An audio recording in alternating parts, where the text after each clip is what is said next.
Good morning class. आज हम पढ़ेंगे जनरेशन ऑफ कंप्यूटर के बारे में। पहला क्वेश्चन इसमें दिया हुआ है, what is generation. Generation refers to a state of improvement in product development process.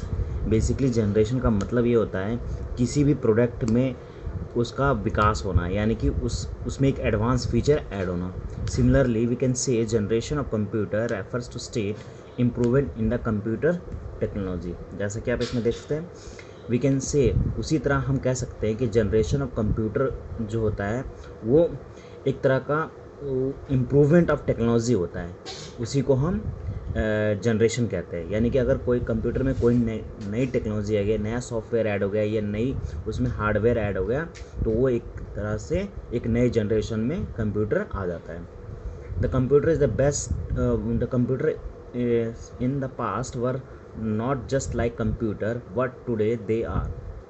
तो जो कंप्यूटर पहले होते थे उसके मुकाबले अब कंप्यूटर अलग है बिल्कुल।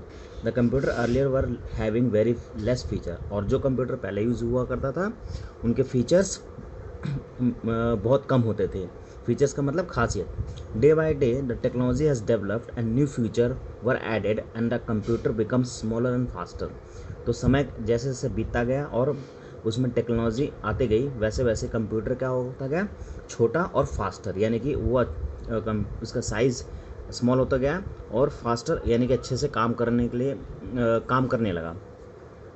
The following are development of computer in the span of time. तो ये स्पेन ऑफ टाइम का मतलब होता है कि समय के साथ।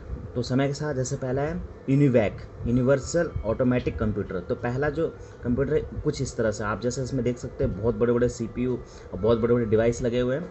उसके बाद आया पर्सनल कंप्यूटर, उसके बाद डेस्कटॉप।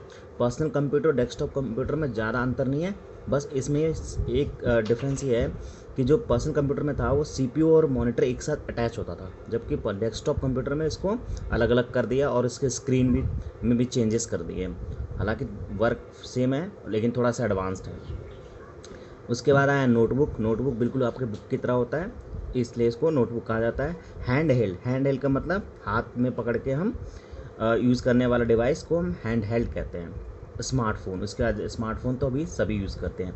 तो ये है स्पेन ऑफ टाइम, यानी कि समय जैसे जैसे बीतता गया वैसे वैसे नए टेक्नोलॉजी और नए नए फीचर्स आते गए, और उस तरह से जो हमारा जनरेशन ऑफ कंप्यूटर है वो इस तरह से आता है। As you see in the picture that with each new generation the computer has got smaller and more advanced than the previous generation। जैसा कि पिक्चर में आप देख रहे हैं कि कंप्यूटर क्या हो गया, छोटा होता गया एकदम। और जो इसमें फीचर्स आए यानी कि नई नई टेक्नोलॉजी आए उससे ये